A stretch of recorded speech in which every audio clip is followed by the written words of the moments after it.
Let's stay on this news we told you about a moment ago from Standard & Poor's downgrading the European Union's credit rating to AA from AA+. And that brings us to our next guest, the media tycoon himself, Conrad Black, who joins us. I know you have been saying, you've been out there saying that basically if people say that, you know, the vote in the UK is a problem for the economy, they don't know what they're talking about. So I come to you with this latest information, this downgrade of the European Union, and you say?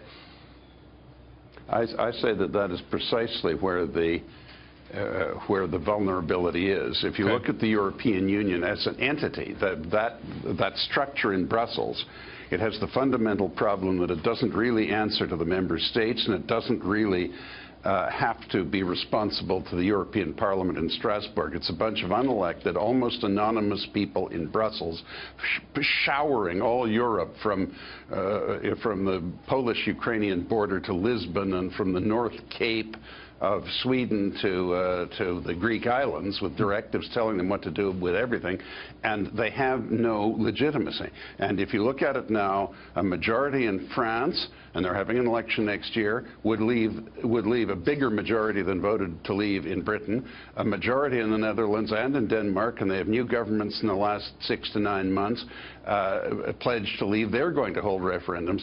What is really at issue here is the way the EU has been set up. Everyone's for a common market. Everyone's for cooperation. There's no xenophobia. There's concerns about immigration. But the real issue is it's a governmental system that doesn't work and was never going to work.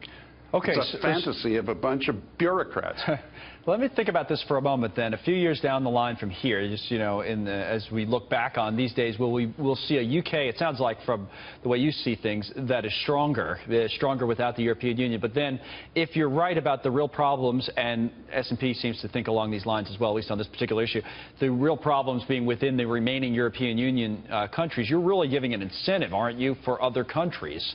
I don't know if it'll get to France and countries that big, but for other countries to say, listen, we're out as well. Is that what you're saying? You expect to see a lot of that? Not quite like that. I think you'll see a reorganization. You'll see a hard currency bloc, a Eurozone bloc around Germany.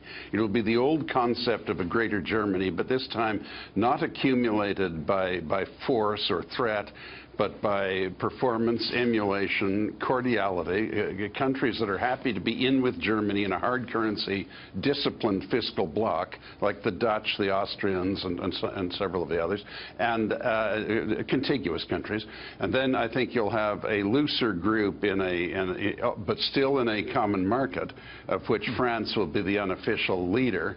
And the British will be also in some sort of common market, but not of any kind of political union. And Brussels will be essentially a coordinating center between the three of them, the different elements of what used to be called a variable speed Europe. And that's what we're going to get, and that's what we always should have had. And that's okay, those countries that want to federate should do it, and those that don't shouldn't. And that can work. That can work. That can work for us. Oh, that'll work. Us, the United States. Look, they're great nationalities. They'll make it work, but they have to get the structure right. But look, even the United States started with the Articles of Confederation. It took you a few years to get your Constitution. I mean, you've got to work these things out, but it'll get there. Right, and the trade deals that they'll have to work out, and that could be a messy process, right? But look, it's terribly complicated. I mean, it is almost impossible to understand foreign trade discussions. You have to be an outright wonk, but they have wonks. All of them have wonks, and the wonks will have to talk to each other. Get these wonks together. It's a good thing we won't have to listen to it. Get the whole thing figured out. Let us know when you're done, right? Just get back to us when you get the whole thing figured out. That could be our argument. Pretty much, yeah. So, then the politicians have to sell it, you know. Now, for the UK, one of the things we talked about last hour was the idea that, hey, they could set themselves up. I don't think maybe people in the UK wouldn't look at it and say, hey, we want to be more like Ireland. But they could set themselves up by, say, cutting corporate taxes and being a place that, now that they're independent eventually of the EU, saying, hey, we're going to be a place for business, as opposed to the concerns we heard late last week, Friday evening, where everybody supposedly was telling us that all these businesses and big banks would leave the UK. What do you think of that? Complete bunk. All of it was bunk.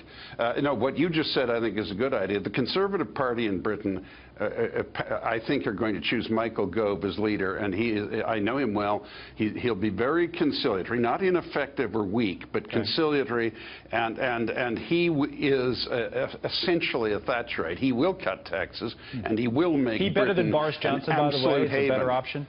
They're both very fine, able men. They're both good friends of mine, and I would say he's a less controversial person. He's not as humorous and not as charismatic, but very intelligent and very capable, and they'll work well together despite the slightly abrasive words exchanged between them today. That happens in politics. Yeah, that was that whole thing was a surprise. Some of it happens in your country too. You know? Yeah, from what I hear, from what I will probably hear next hour, or who knows, in 5 or 10 minutes. Conrad Black, always terrific to see you and great insights. Good discussion. Thank you so much for coming on. Thanks for having me. Okay.